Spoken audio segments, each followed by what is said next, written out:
본문 말씀 한번 볼게요. 고린도전서 7장 17절에서 24절 본문 말씀 우리 한번 볼게요.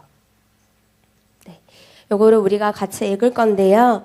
홀수절은 우리 여자친구들이 읽고요. 짝수절은 우리 남자친구들이 한번 읽어주세요. 자, 시작.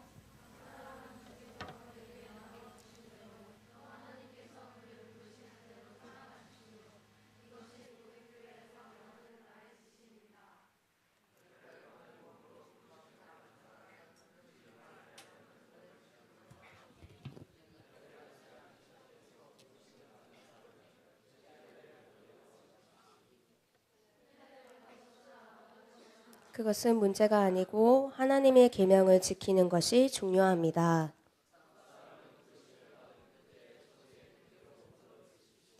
당신은 노예로 있을 때 부르심을 받았습니까? 그런 것에 마음 쓰지 마십시오. 그러나 자유로운 몸이 될 수 있는 기회가 있으면 어떻게 해서든지 그것을 이용하십시오.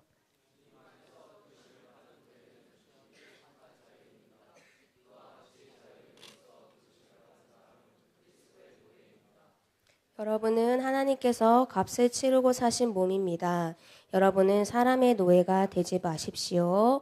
형제자매 여러분은 각각 부르심을 받은 그때의 처지에 그대로 머물러 있으면서 하나님과 함께 계십시오. 네. 오늘 말씀 본문이 좀 길었죠? 네. 오늘 말씀 본문이 조금 길었는데요. 오늘 어떤 것에 관해서 나누려고 하냐면요. 소명의식에 관해서 나누려고 해요. 소명의식이라는 단어를 들었을 때 우리 친구들 약간 생소하게 느끼는 친구도 있을 거예요. 그런데 또 어떤 친구는 이 단어를 많이 들어본 친구가 있을 거예요. 오늘 여러분 2015년이 시작되는 첫 번째 예배죠. 그쵸? 올 한 해가 새로 시작되는 처음 예배인데 하나님께서 우리에 관해서 하나님이 우리에게 주신 그런 소명이 있어요. 그 소명을 이번 한 해 동안 성취하는 해가 되었으면 좋겠다. 주님께서 그런 마음을 주셨어요. 여러분 오늘 본문에 보면 17절 그리고 20절, 24절에 있어서 하나님이 계속 우리를 부르셨다라는 말이 나와요. 하나님이 우리를 부르셨는데 그 부르심 위에 부름을 따라가라고 사도 바울이 오늘 우리에게 계속 그것을 강조하고 있어요. 여러분 20절 한번 볼까요? 20절 띄워주세요. 20절 보면 각 사람은 부르심을 받은 그때의 처지에 그대로 머물러 있으십시오. 여기서 20절에 보면 부르심이라는 단어가 나와요. 네. 이 단어를 다른 말로 하면 소명이라고 할 수 있어요. 그런데 이 소명 가운데는 우리 여러분 지금 여기 교회 온 친구들은 다 예수님을 믿고자 하는 마음을 지니고 온 친구들이죠. 네. 하나님이 예수님을 믿는 사람들에게는 반드시 두 가지의 소명을 줘요. 첫 번째는 무엇이냐면 우리 모두 저도 마찬가지고 우리 친구들도 마찬가지고 모든 사람들에게 공통적으로 부어지는 공통적으로 하나님이 요구하시는 소명이 있어요. 그리고 또 하나는 각자에게 개별적으로 하나님이 주시는 소명이 있어요. 첫 번째로 제가 나누기 원하는 것이 무엇이냐면 저와 여러분 우리가 다 같은 그리스도인이지만 우리가 성별도 다르고 나이도 다르잖아요. 그렇지만 하나님을 믿는 백성에게 주는 공통적인 소명이 있어요. 그것이 무엇이냐면 첫 번째는 구원이에요. 네. 여러분 제가 앞에서 말했듯이 개별적인 소명이 있고 공통적인 소명이 있다고 했는데 첫 번째는 구원이에요. 하나님이 디모데전서에서 이렇게 말씀하세요. 하나님은 모든 사람이 구원을 받으면 진리를 아는 데에 이르시기를 원하느니라. 하나님이 모든 사람들에게 여기 있는 모든 사람에게 구원에 대한 소명을 주셨어요. 여러분 소명이라는 말의 뜻이 무엇이냐 하면 어떤 일이나 임무를 하도록 하는 명령이에요. 하나님이 나에게 구원을 이루라는 명령을 주셨어요. 소명의식이라는 것은 우리가 그 구원을 이루고자 하는 생각, 의지, 결단이 있어야 된다는 거예요. 제가 왜 여러분들에게 이 구원에 관해서 먼저 말하냐 하면요.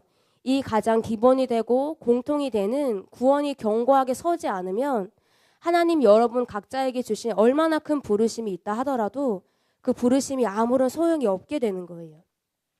우리가 구원을 너무 쉽게 생각해요. 특별히 큰믿음 교회에서는 바른 구원론을 말하고 있어요.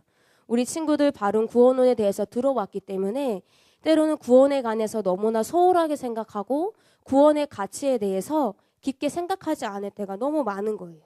그런데 여러분, 신약의 3분의 2를 쓴 사도 바울도 이 구원을 받기 위해서 두려워하는 마음으로 하나님께 기도했어요. 빌립보서에 이런 말씀이 있어요. 그러므로 나의 사랑하는 여러분, 여러분이 언제나 순종한 대로 내가 함께 있을 때뿐만 아니라 지금과 같이 내가 없을 때에도 더욱더 순종하여서 두렵고 떨리는 마음으로 자기의 구원을 이루어 나가십시오. 네, 뒤이어서 또 이렇게 말합니다. 사도 바울이 나는 내 몸을 쳐서 굴복시킵니다. 그것은 내가 남에게 복음을 전하고 나서 도리어 나 스스로가 버림을 받지 않도록 하려는 것입니다. 여러분 중에 이미 많은 친구들이 구원을 받았고 구원을 이루고 있을 거예요. 그런데 구원은 끝이 아니라 구원을 죽을 때까지 내가 그 소명을 감당해야 하는 것이고 그 구원 위에 견고하게 서 있어야 되는 거예요. 그러면 내가 지금 구원을 받은 상태인지 아니면 내가 한때는 구원을 받았지만 지금 구원을 잃어버린 상태인지 어떻게 알 수 있냐 하면 그 두 가지 기준을 제가 친구들에게 말해 볼 거예요. 첫 번째는 무엇이냐 우리 한번 따라해 볼게요. 습관적인 죄가 있는 사람은 구원받지 못한다. 여러분 계시록에 하나님이 이렇게 말씀하셨어요. 계시록 2장 7절인데요. 자, 이거 우리 중1 친구들 한번 읽어볼까요? 자, 제가 시작하면 한번 크게 읽어보세요. 자, 시작.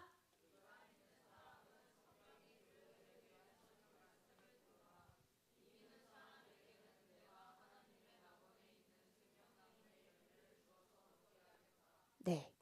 여기 계시록에 우리 읽은 것을 보면 이기는 사람에게는 하나님의 낙원에 있는 생명나무를 먹게 하겠다고 말했어요. 여러분 이긴다는 것이 무엇이냐면 이긴다는 것에는 습관적인 죄를 짓지 않는다는 의미가 있어요. 죄 중에 하나도 짓지 않아야 천국에 간다는 의미가 아니라 습관적인 죄를 짓지 않는 사람만이 천국에 갈 수 있다는 거예요. 때로는 어떤 사람이 구원을 받았어요. 그리고 실제로 구원 위에 서 있어요. 그런데 그 사람이 의도하지는 않았지만 죄에 넘어질 수 있어요. 그런 죄에게는 하나님의 예수님의 십자가 보혈의 공로가 적용이 돼요. 그래서 그 사람은 천국에 가지만 고의적으로 우발적으로 계속 습관적인 죄를 짓고 있는 사람은 하나님이 아무리 그 사람에게 구원에 대한 부르심, 구원에 대한 소명을 준다 할지라도 그 사람은 구원받지 못한다는 거예요. 찰스 피니가 이런 말을 했어요. 여러분 찰스 피니가 어떤 말을 했냐 하면요. 세상을 이기는 것이 습관화되지 않은 사람은 하나님께로서 난 사람이 아닙니다. 이것은 참된 기독교인이라고 해서 전혀 죄의 지배를 받지 않는다는 의미가 아닙니다. 세상을 이기는 일이 일반적인 원칙이 되어 있고 죄에 빠지는 일은 예외적으로 벌어지는 것이라는 의미입니다. 여러분 하나님이 지금 여러분에게 구원을 이루라는 그런 소명을 주셨는데 만약에 여러분 중에 습관적인 죄를 짓고 있는 친구가 있다면 오늘 설교를 듣고 기도할 때 그 문제를 가지고 하나님께 은혜를 구하세요. 두 번째는 무엇이냐 하면 구원 받았는지 안 받았는지 알 수 있는 두 번째 기준은 무엇이냐 하면 우리 한번 따라해 볼게요. 마음에 천국이 있는 자만이 구원받는다. 네. 누가복음에 이런 말이 나와요. 예수님이 이런 말씀하셨어요. 바리새파 사람들이 하나님의 나라가 언제 오느냐고 물으니 예수께서 말씀하셨다. 하나님의 나라는 눈으로 볼 수 있는 모습으로 오지 않는다. 또 보아라 여기 있다 또는 저기 있다 하고 할 수 없다. 보아라 하나님의 나라는 너희 안에 있다. 하나님의 나라가 어디에 있다고요? 내 마음속에 있다는 거예요. 여러분 천국에 대해서 우리가 어떻게 생각하냐 하면 나는 죽으면 천국에 가게 될 것이라고 생각해요. 이 땅에서 내가 어떻게 살던지 간에 내가 죽어보면 내가 천국에 갈지 지옥에 갈지 알 수 있을 거라고 생각해요. 그런데 여러분 그것이 아니에요. 예수님이 오늘 하신 말씀은 무엇이냐 하면 하나님의 나라 천국은 위에 있는 것도 있고 아니고 아래에 있는 것도 아니고 바로 너희 속에 있다라고 말했어요. 여러분 천국 가는 사람에게는 마음속에 영의 증거가 있어요. 주관적이지만 영의 증거가 있어요. 내적인 확신이 있어요. 그런데 여러분, 지금 현세에서 여러분이 이 땅에 살면서 내 마음에서 천국을 누리지 못하는 사람은 죽어서 천국에 갈 수가 없어요. 이 땅과 내가 죽어서 가는 세상이 분리되어 있는 것이 아니라 지금 이 땅에서의 내가 느끼고 있는 내 마음의 상태가 죽어서 내가 가게 될 상태가 하나로 연결되어 있다는 거예요. 여러분, 썬다싱에게 예수님이 어느 날 오셨어요. 예수님이 썬다싱에게 오셨는데 썬다싱이 궁금한 게 있었어요. 그래서 예수님께 물었어요. 예수님은 사랑이 많고 긍휼이 많으신 분인데 왜 지옥이라는 것을 만드셨고 왜 죄인들을 지옥에 데려가십니까? 그 죄인들을 천국에 데려가면 안 되시나요? 라고 물었어요. 그래서 예수님이 알겠다. 그러면 내가 원해서 그들을 지옥에 데려가는 것이 아니라는 것을 내가 증명해 보이겠다고 말했어요. 네, 그래서 맞아요. 지옥에 있는 어떤 사람을 하나 잡았어요. 지옥에 있는 어떤 사람을 데리고 천국에 넣었어요. 그랬더니 그 사람이 자기 자신의 죄를 깨달으면서 스스로 밑으로 있는 지옥에 떨어졌다는 거예요. 이것이 무엇을 말해주냐면요, 여러분. 이 땅에서 여러분이 살고 있는, 여러분이 이 마음에서 누리고 있는 이 천국의 분량이 내가 이 마음에 누리고 있는 때로는 지옥의 분량이 내가 죽어서 가게 돼 그 땅을 지금도 내가 느끼고 있다는 거예요. 예수님이 이렇게 말씀하셨어요. 육체를 떠난 영혼은 자기에게 있었던 모든 일들을 알게 됩니다. 기억이 모두 살아남으로써 그들은 심판을 받게 되는 것입니다. 천국의 빛이 악인들에게 비치면 그들은 곧 자신들이 성도와 천사들과 함께 동거할 수 없음을 알게 됩니다. 그들이 그곳에 있는 모든 것이 자기들에게 적합하지 않음을 알고 천국을 떠날 수 있도록 간청하며 그곳을 벗어나려고 하는 것이지 하나님께서 그들을 쫓아내시는 것이 아닙니다. 여러분이 지금 여러분의 마음을 살펴야 되는 거예요. 여러분의 마음 가운데 지금 천국에 있는 자만이 하나님이 여러분을 구원으로 부르셨지만 그 구원에 갈 수 있는 자로 준비가 되는 거예요. 두 번째는 무엇이냐면 여러분, 첫 번째로 하나님이 우리를 구원으로 부르셨어요. 구원의 소명을 주셨어요. 두 번째는 무엇이냐면 바로 삶의 자리예요. 한번 따라해 볼까요? 무엇이라고요? 네, 삶의 자리. 여러분, 중세시대에는 사람들이 어떻게 생각했냐면요. 성직자들만 하나님의 소명을 받는다고 생각했어요. 다시 말하면 목사님이나 전도사님이나 주님의 종으로 부름받은 사람만 하나님의 소명을 받는다고 생각했어요. 그래서 일반적인 직업은 하나님의 소명이 아니라 그냥 돈을 벌기 위한 생계수단이라고 생각했어요. 그런데 오늘날에도 이 소명에 대한 오해들이 있어요. 하나님이 우리를 영적인 것만으로 부르신다. 그리고 하나님이 어떤 사람에게 소명을 주셨다고 생각하면 하나님이 그 사람을 목사나 전도사나 주님의 종으로 불렀다고만 생각해요. 그런데 그것이 아니라 하나님 모든 사람은 하나님의 소명을 받고 그리고 모든 사람이 가진 직업이 바로 하나님이 그 사람에게 주는 소명의 장이라는 거예요. 여러분, 김세훈 박사님이라는 분이 계세요. 여러분, 일부 예배 들은 친구들은 아마 이분의 이름을 들어봤을 거예요. 김세훈 박사님이 뭐라고 말씀하셨냐면요. 믿는 자는 하나님의 구원으로의 부름이 임했을 때, 하나님의 구원이 임했을 때, 다시 말해서 첫 번째 소명을 받았을 때 자신이 가지고 있던 삶의 자리를 하나님이 주시는 사명을 감당하는 장으로 이해해야 합니다. 여러분이 하나님의 구원의 초청을 받았을 때, 내가 첫 번째 소명을 받았을 때 내가 서 있는 그 자리가 하나님이 나를 부르신 자리라는 거예요.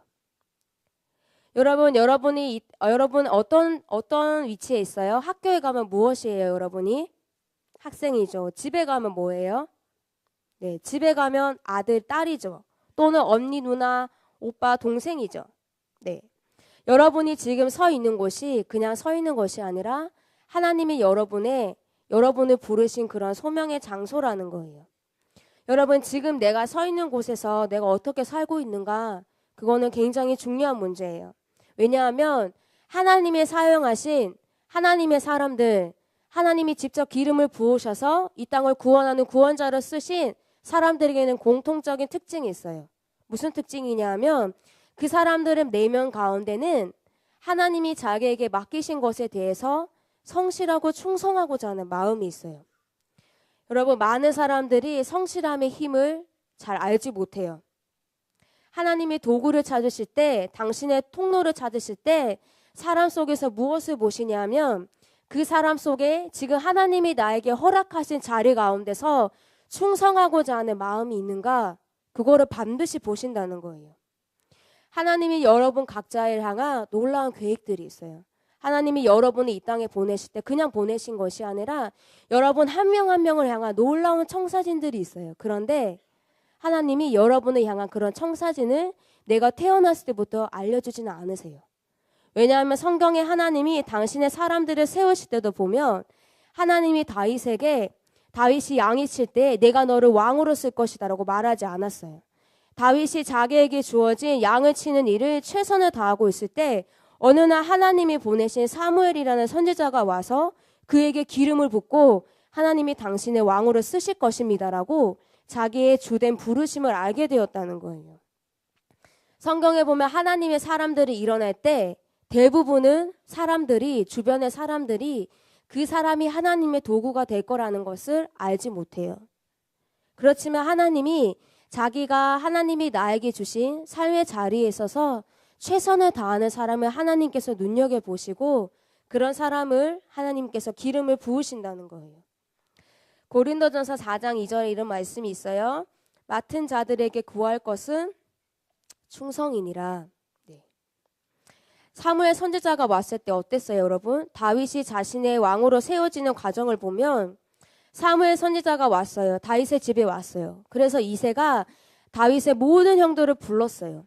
그래서 그 모든 형들에게 이 사람이 사무엘 당신이 찾는 사람입니까? 라고 물었지만 한 명도 없었어요. 그런데 놀라운 것은 이새가 사무엘이 왔을 때 다윗을 그때 부른 것이 아니라 사무엘이 더 아들 당신의 자녀가 더 없습니까? 라고 물었을 때 그제서야 다윗을 데려온 거예요. 여러분, 다윗은 부모에게도 인정을 받지 못하는 사람이었어요. 다윗은 그냥 양을 치는 사람이었어요. 그런데 하나님께서 양을 치는 일이라 할지라도 그가 맡은 일에 최선을 다할 때에 하나님이 그에게 기름을 부으시는 시간이 되었다는 거예요. 여러분, 누가복음에 이런 말씀이 있어요. 가장 작은 일에 충실한 사람은 큰 일에도 충실하고 가장 작은 일에 불의한 사람은 큰 일에도 불의하다. 다음에 또 이런 말씀이 있어요. 또 너희가 남의 것에 충실하지 못한다면 누가 너희의 몫을 너희에게 내주겠느냐. 여러분 중에서 그런 친구 있을 거예요. 여러분 반변 모임 들어가면 그런 친구가 많았어요. 자신의 부르심이 무엇인지 모르겠다고. 내가 어떤 길로 가야 될지 모르겠다고. 계속 기도하고 있지만 내가 무엇을 잘하는지도 모르겠고 하나님이 나를 무엇을 위해서 부르셨는지도 저는 잘 모르겠습니다라는 친구가 많아요. 그런데 여러분 기억해야 되는 것은요. 여러분이 부르심을 아는 것보다 더 중요한 것은 하나님이 여러분에게 실제로 부르심의 문을 열어주셨을 때 그것을 감당할 수 있는 자로 준비되는 게 더 중요한 거예요. 여러분 하나님을 정말로 만나면 삶이 변해요. 하나님을 만나면 정말로 삶이 변하는데 어떤 영역에서 변하나 하면 그 사람의 삶 가운데 반드시 성실함이 생겨요. 만약에 내가 하나님을 만났다고 하는데 삶 가운데 무질서가 있다. 성실함이 없다. 내가 학생인데 공부를 대충 하는 거예요. 여러분에게 1등 하라는 말이 아니에요. 여러분에게 최고가 되라는 말이 아니라 정말로 하나님을 만난 사람은 하나님이 지금 내가 무엇을 하기 원하시는지를 정확하게 알아요. 최고가 아닐지는 모르지만 최선을 다하는 삶이 그 사람의 삶 가운데 반드시 있어요. 그래서 여러분이 만약에 학생이라면 그리고 여러분이 지금 자신의 부르심을 찾았다면 그 영역에 있어서 반드시 최선을 다하셔야 돼요.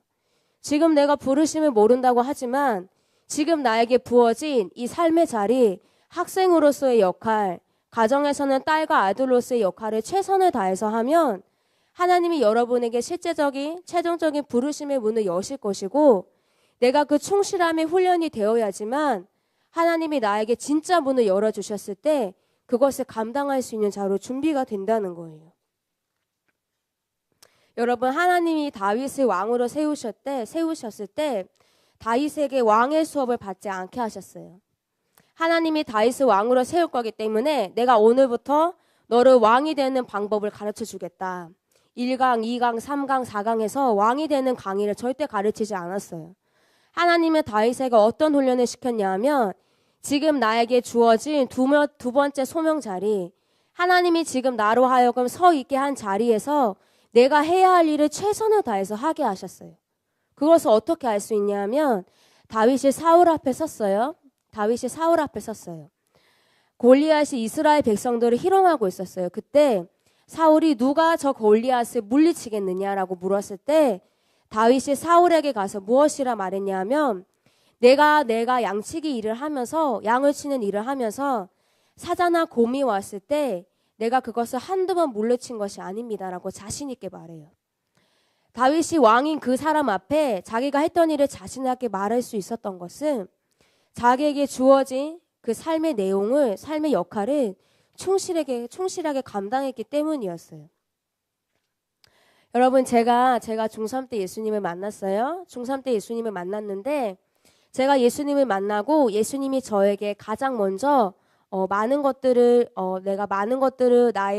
내가 원래 살아왔던 그런 삶의 틀들을 깨고 하나님이 원하시는 삶대로 살 수 있도록 많은 영역에서 인도해 오셨지만 가장 주된 영역 중에 하나는 바로 이것이에요. 하나님이 나에게 맡기신 일에 대해서 최선을 다하는 것. 최고가 아닐 수도 있어요. 최고가 아닐 수도 있지만 최선을 다하는 거예요. 여러분, 만약에 지금 내가 정말로 예수님을 만났지만 내가 정말로 구원 위에 견고하게 서 있지만 하나님이 여러분을 학생으로 부르셨는데 여러분이 지금 해야 할 일에 대해서 최고가 아닐지는 몰라도 최선을 다하고 있지 않다면 여러분 그거 반드시 회개해야 되는 거예요. 왜냐하면 오늘 본문에서 하나님이 모든 사람에게 반드시 이 두 가지 명령을 주시고 이것을 성취하는 자에게 하나님이 어떠한 것을 주게 돼요.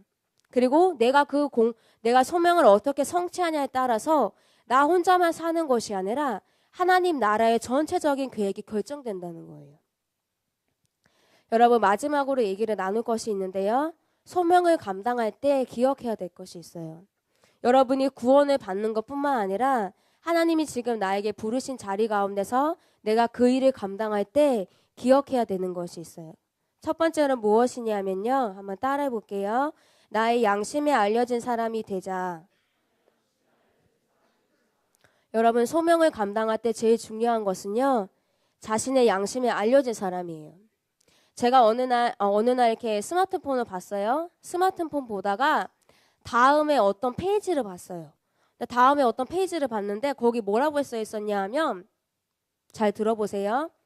세상에서 가장 바람직한 것은 자신에게 진실할 수 있는 자유, 즉 정직이다.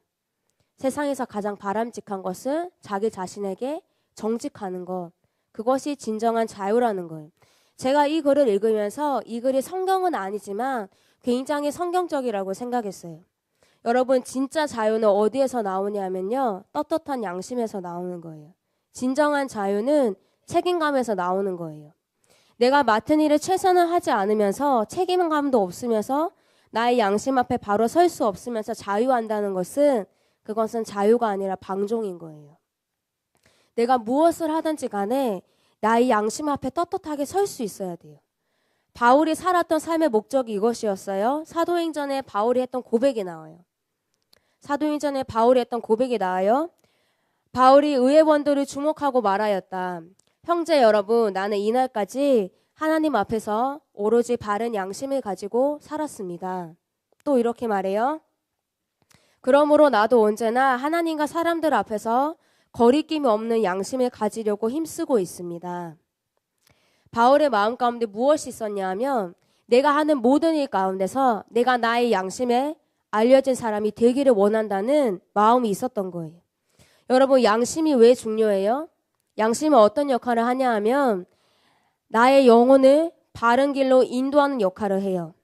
양심은 성령님의 음성과 더불어서 또 하나의 내적인 음성이에요. 여러분 죄 지으면 어때요? 죄를 짓다가 걸리면 어때요? 부끄럽잖아요. 양심의 가책을 느끼죠. 창세기에 보면 아담과 하와가 있었어요. 아담과 하와가 있었는데 하나님이 선악과를 따먹지 말라고 했는데 그들이 선악과를 따먹었어요. 근데 아담과 하와가 선악과를 따먹고 한 일이 무엇이냐면 숨었어요. 나무 뒤로 숨었어요. 왜? 하나님이 그들에게 죄를 지적하지 않았어요. 하나님이 그들에게 죄를 지적하기 전이었어요. 그런데 그들은 숨었어요. 왜 숨었냐 하면 그들의 내면의 소리 가운데 양심의 가책이 있었기 때문이에요. 내가 양심의 소리를 듣고 있다는 것은, 양심의 소리대로 따라가고 있다는 것은 여러분이 지금 하나님이 원하시는 바른 길로 가고 있다는 증거예요. 여러분 자신의 소명을 이룰 때, 자신의 소명을 성취할 때 가장 중요한 것은요, 이 내면의 소리에 귀를 기울여야 돼요. 그런데 사단과 나의 육신의 본성은 이 내면의 소리가 아니라 외부의 소리에 집중을 하게 해요. 내가 이렇게 행동했을 때 나는 괜찮더라도 남들이 이렇게 보기만 하면 돼. 나는 이렇게 해도 괜찮으니까 남들이 나를 이렇게 평가하기만 하면 돼. 때로는 내가 나의 영심이 나를 가책하지만 주변의 사람들이 나의 잘못을 모를 때 그것을 덮고 내가 괜찮다고 생각하는 거예요. 여러분 그리스도를 본받아라는 책에 이런 말이 나와요. 그리스도의 본받아의 책에 보면 양심의 중요성에 대한 글이 나와요. 선한 사람들의 영광은 그들의 양심에 있는 것이지 사람들이 혀로서 말하는 칭찬에 있지 않습니다. 당신이 만일 선한 양심을 가지고 있다면 당신은 항상 기쁨을 맛보게 될 것입니다. 만일 당신이 내면적인 일에 주의를 기울인다면 당신은 사람들이 당신에게 하는 말 따위에는 관심도 두지 않게 될 것입니다. 사람의 눈은 외양만을 보지만 하나님은 사람의 마음속을 보고 계십니다. 또한 사람은 행동의 결과만을 중요시하지만 하나님께서는 행동의 동기를 측량하십니다. 제가 이 설교를 여러분에게 하는 것이지만 또한 저는 저 자신에게 하는 것이에요. 저도 제 양심을 봤을 때 부끄러운 것이 많아요. 여러분 지난해를 돌아봤을 때 여러분 양심에 가책이 오는 이들이 있을 거예요. 근데 올해 삶 가운데서 2015년 가운데서는 절대로 그런 삶을 살지 말자는 거예요. 내가 나의 양심 앞에 떳떳할 수 있다는 것은 달리 말하면 내가 지금 하나님 앞에 서 있다는 의미예요. 양심의 인도를 따라갈 때 나의 소명을 성취하는 것뿐만 아니라 진정한 자유와 기쁨을 맛볼 수 있어요. 골로새서 이런 말씀이 있어요. 무슨 일을 하든지 사람에게 하듯 하지 말고 주님께 하듯 진심으로 하십시오. 골로새서 3장에 보면 어떤 내용이 나오냐면요, 여러분. 그리스도인이 가져야 되는 삶의 실제적인 모습들이 나와요. 그래서 골로새서 3장 마지막에 보면 자녀는 부모에게 이렇게 하고 부부간의 관계는 이렇게 하고 이런 내용이 나오면서 마지막에는 그리스도인들이 자기가 하고 있는 일을 할 때에 상전에게 일을 할 때에 그들의 눈속임을 하려고 하지 말고 정직하게 일을 하라는 것이에요. 여러분이 학생으로 부름을 받았기 때문에 여러분이 아들, 딸로 부름을 받았기 때문에 그 역할에 있어서 최선을 다하는 것이 바로 하나님을 기쁘시게 한다는 거예요. 소명을 감당할 때 자기의 양심 앞에 알려진 사람이 되어야 한다고 말했어요. 두 번째는 무엇이냐 하면요. 한번 따라해 볼게요. 나의 소명의식에 따라 교회와 세상의 상태가 결정된다. 여러분 로마서에 보면 이런 말씀이 나와요. 로마서에 보면 한 몸에 많은 지체가 있으나 그 지체들이 다 같은 기능을 가진 것이 아닙니다. 이와 같이 우리도 여럿이지만 그리스도 안에서 한 몸을 이루고 있으며 한 사람 한 사람은 서로 지체입니다. 여러분 각자 서 있는 곳이 달라요. 그리고 각자의 부르심이 달라요.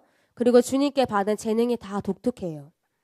어떤 사람은 하나님께서 눈으로 부르셨고 어떤 사람은 여러분 중에 입으로 부르셨고 어떤 사람은 귀로 부르셨어요. 그런데 이 눈, 코, 귀가 합쳐져서 그리스도의 한 몸을 이루어 간다는 거예요. 한 사람이 이 눈, 코, 입의 귀의 역할을 절대로 할 수 없어요. 그리고 해서도 안 되고요.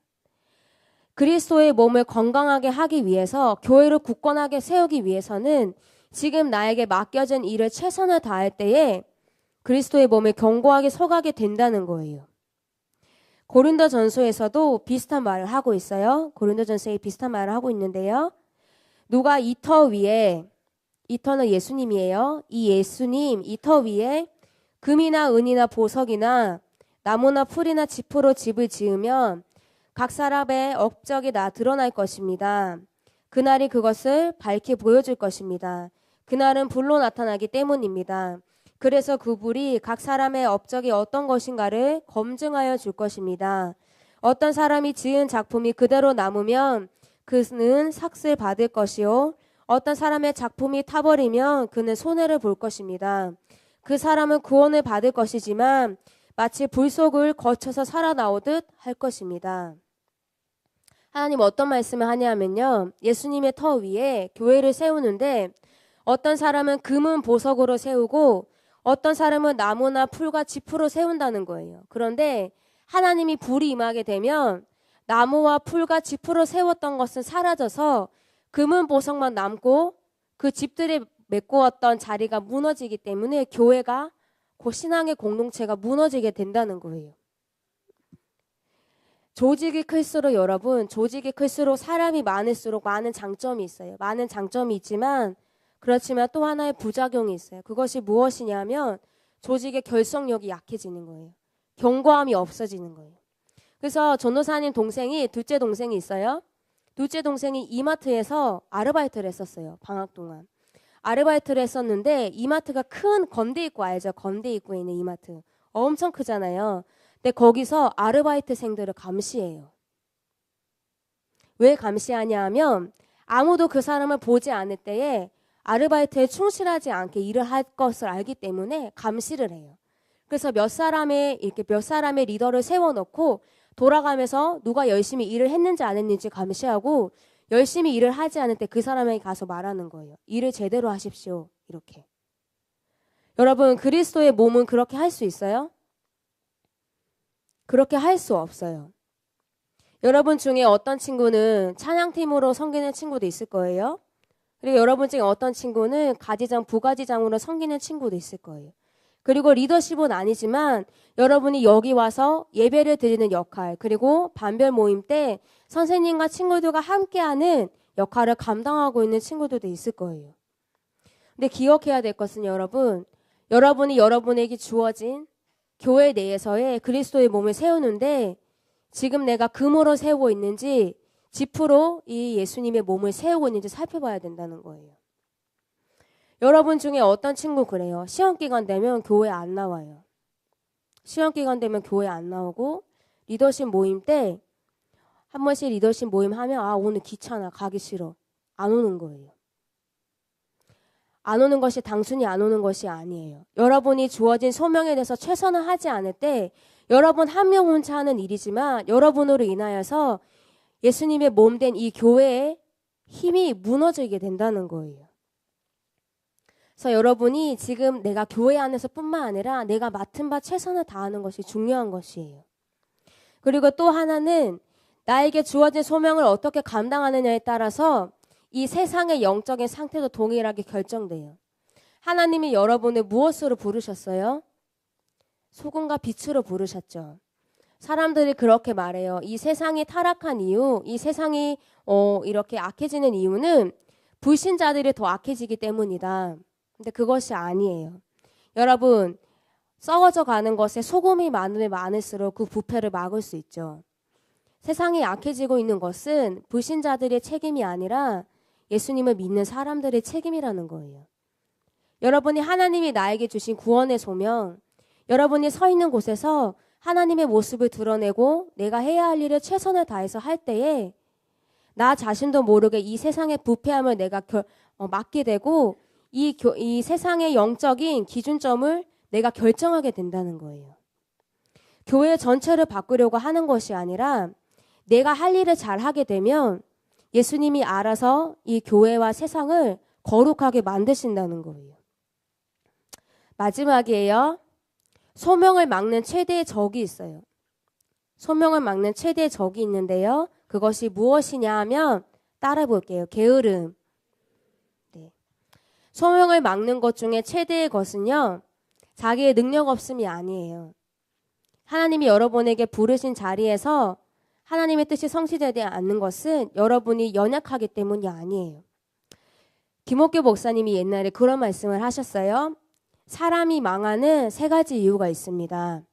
사람이 망하는 세 가지 이유가 있는데 고집, 미련한, 그리고 게으름입니다. 라고 말씀을 하신 적이 있어요. 여러분, 우리가 하나님의 소명대로 걸어가면 사단은 반드시 우리를 방해해요. 많은 방해 것들이 있겠지만 사단이 가장 쓰는 주된 방법 중에 하나는 바로 게으름이에요. 우리 생각 가운데 그런 마음은 없는 거예요. 아, 하기 싫다. 귀찮다. 힘들다. 굳이 이렇게까지 해야 돼? 이런 생각을 사단이 우리 마음속에 넣는다는 거예요. 게으름에는 반드시 어떠한 모습이 있어요. 그리고 게으름에는 어떠한 결과가 따라와요. 그래서 하나님이 로마서에서 이렇게 말씀하셨어요. 부지런하여 게으르지 말고 열심을 품고 주를 섬기라. 게으르지 말라는 이 부분을 다른 성경에서 이렇게 번역해요. 열정적인 영으로 주를 섬기라. 그리고 어떤 곳에는 또 이렇게 말해요. 당신의 영이 빛나게 하십시오. 당신의 영이 빛나게 하십시오. 또는 성령으로 불타올라라. 하나님을 섬기는데 성령으로 불타올라서 섬겨라는 거예요.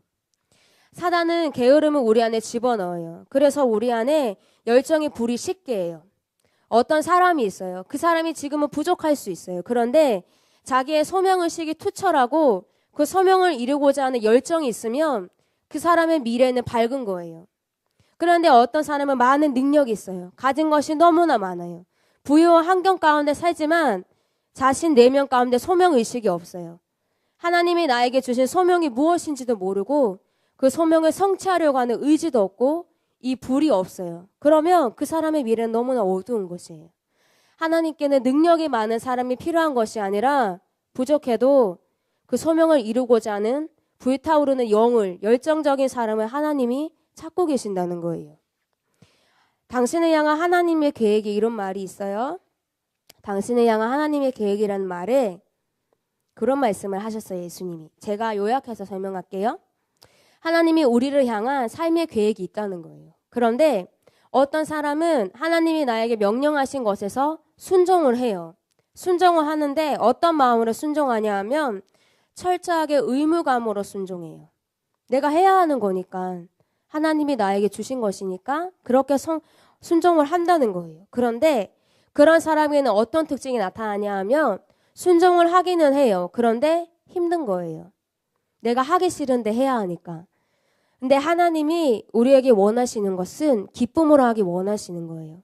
하나님을 향한 열정적인 마음으로 주님이 나에게 맡기신 일을 최선을 다하기를 원하신다는 거예요.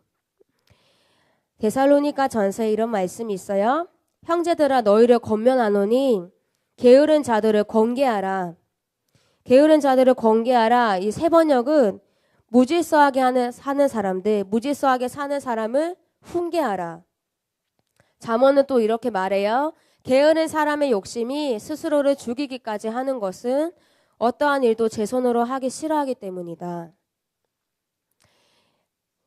하나님이 게으름을 너무나 싫어하신다는 거예요. 그런데 하나님이 게으름을 싫어하시지만 하나님의 마음에 가장 아픔을 주는 존재, 어떤 사람이 게으름을 필 때 하나님이 가장 마음이 아프냐 하면 하나님을 닮은 저와 우리가 부지런하지 않을 때 하나님이 가장 마음이 아프다는 거예요. 왜냐하면 하나님은 우리에게 하나님 당신을 닮기를 기대하고 계셔요. 하나님이 우리로 인해서 아파하는 것은 내가 하나님을 닮지 않은 모습들을 드러낼 때 하나님이 저 아이는 반드시 나의 형상으로 지었는데 왜 나를 닮지 않았을까? 하나님은 부지런한 분인데 쟤는 왜 저렇게 게으를까? 그것이 하나님 마음의 아픔이 된다는 거예요. 여러분, 하나님이 여러분에게 소명을 줄 때는요, 여러분에게 어떤 구원을 줄 때는 반드시 하나님이 여러분에게 무언가를 요구해요. 왜냐하면 구원은 관계예요. 구원은 선물이지만 또한 관계예요. 일부 예배 들은 친구 알 거예요. 언약 관계 되게 어렵죠.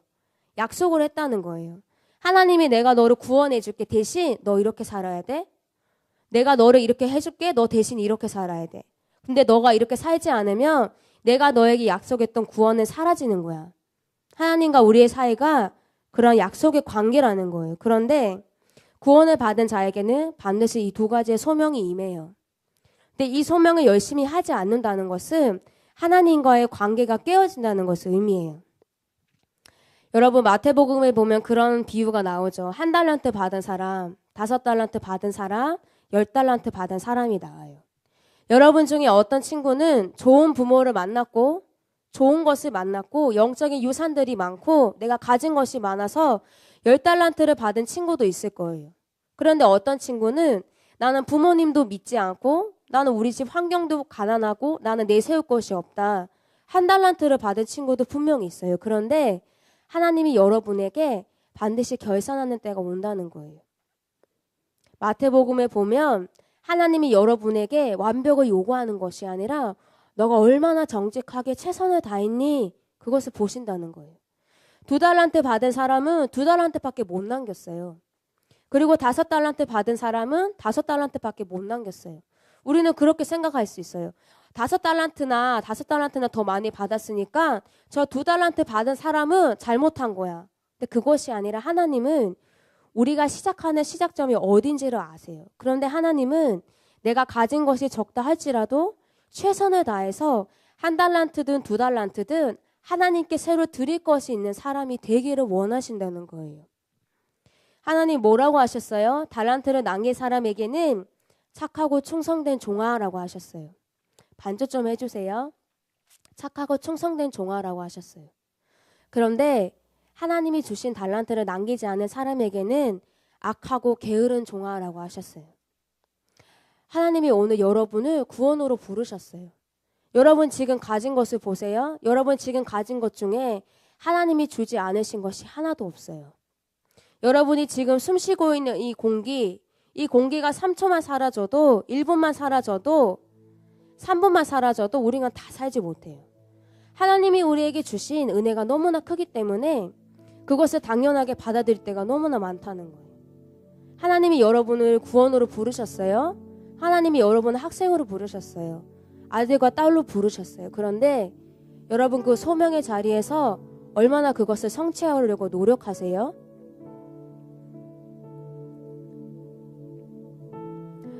친구들 중에 그런 친구가 있어요. 나는 못해요. 안 해요. 할 수 없어요.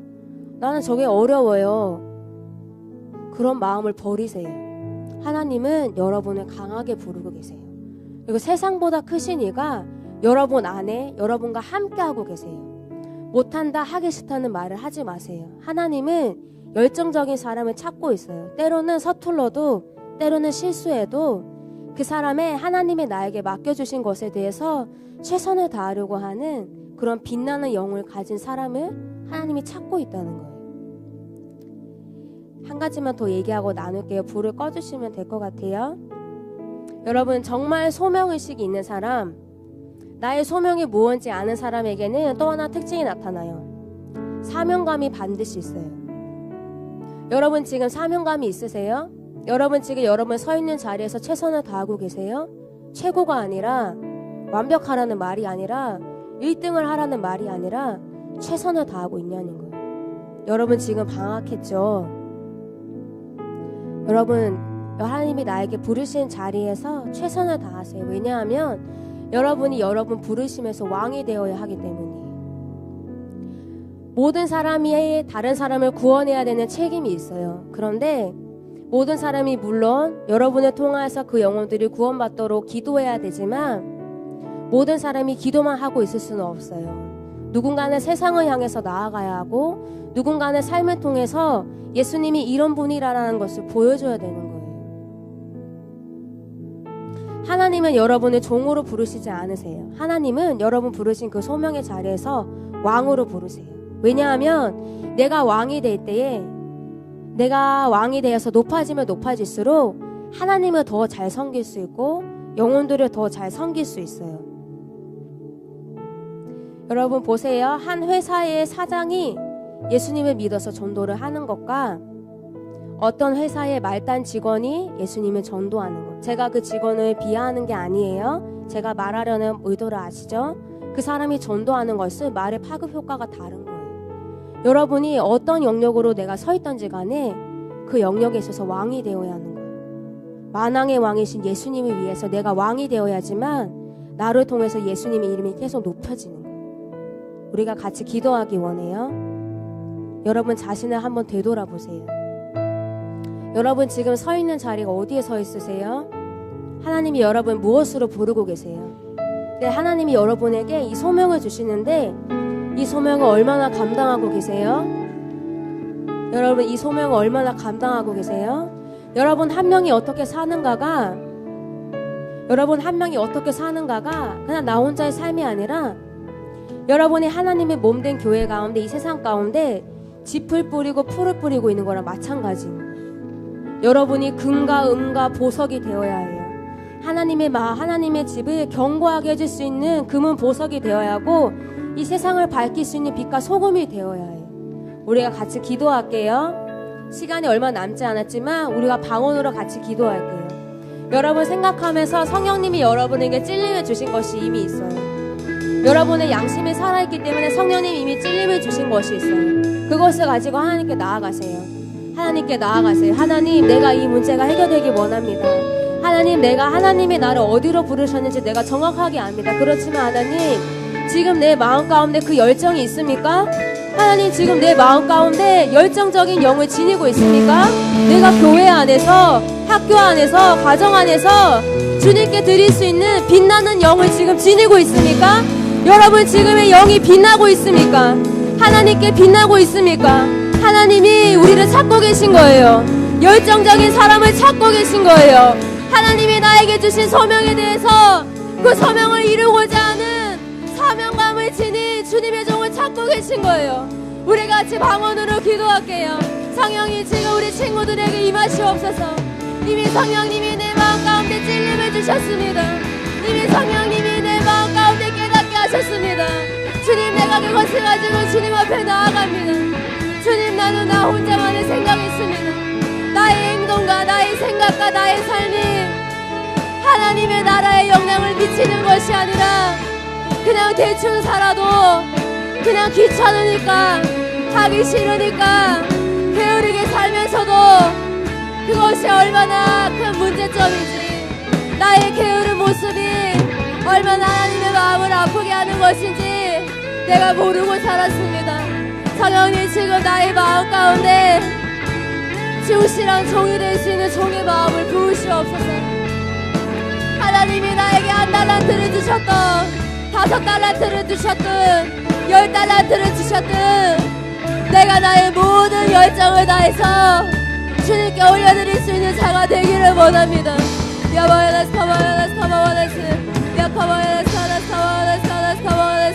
하나님이 여러분의 결단을 받고 계세요. 하나님의 결단을 받고 계세요. 너가 비록 악하고 게으른 종이었지만 내가 지금 너의 마음을 받는다. 내가 너의 마음을 받는다. 주님, 내가 악하고 게으른 종이었지만 지금 내 마음을 새롭게 합니다. 지금 내 마음을 새롭게 합니다. 성령님, 내 마음 가운데 실제로 살 수 있는 은혜를 부으시옵소서. 지금 부으시옵소서. 선생님들 빠르게 안수해주세요. 선생님들 빠르게 안수해주세요.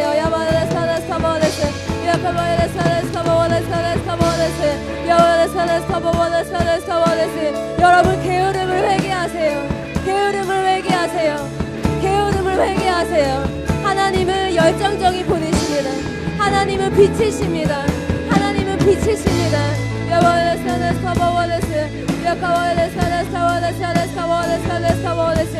내가 진실로 결단하기 때문에 하나님이 여러분에게 은혜를 부으신 것입니다.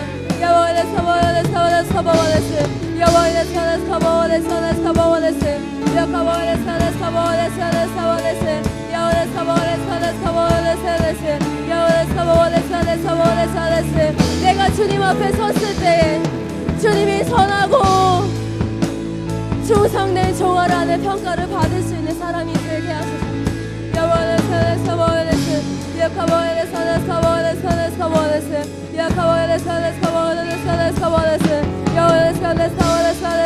주님, 오늘 우리에게 새 마음을 부으시옵소서. 새 열정을 부으시옵소서. 새 열정을 부으시옵소서. 주님을 향한 새로운 빛을 부으시옵소서.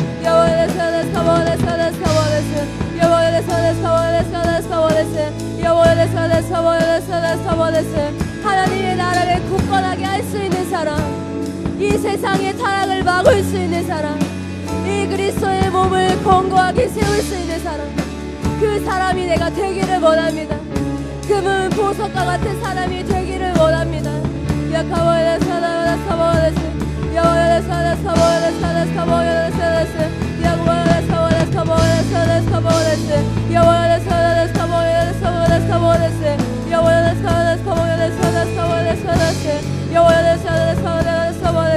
하나님을 회개하는 심령을 기뻐하십니다. 하나님을 회개하는 심령을 기뻐하십니다. 하나님을 회개하는 자에게 실제적인 은혜를 부으십니다.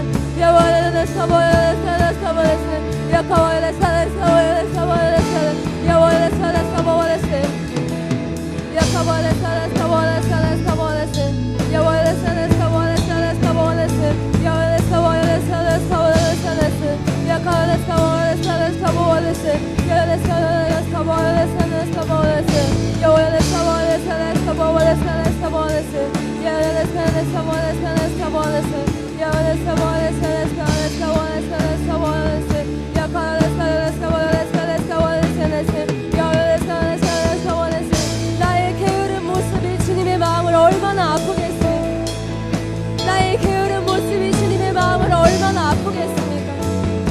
하나님이 얼마나 나에 대하여 오래 참으십니까? 하나님이 나에 대하여 얼마나 오래 참으십니까? 처음 열정을 회복하라. 처음 열정을 회복하라. 주님, 내가 처음 열정을 회복하기 원합니다. 주님을 향해 내 마음 가운데 불타올랐던 그 처음 열정을 회복하기를 원합니다. 주님께 가장 타오르는 빛이 되기를 원합니다. 내 마음속에서 주님의 눈을 끌 수밖에 없는, 내 마음 깊은 곳에서 나오는 빛을 드리는 자가 되기 원합니다. 내 마음 깊은 곳에서 주님을 향해 타오르는 불을 드릴 수 있는 자가 되기를 원합니다.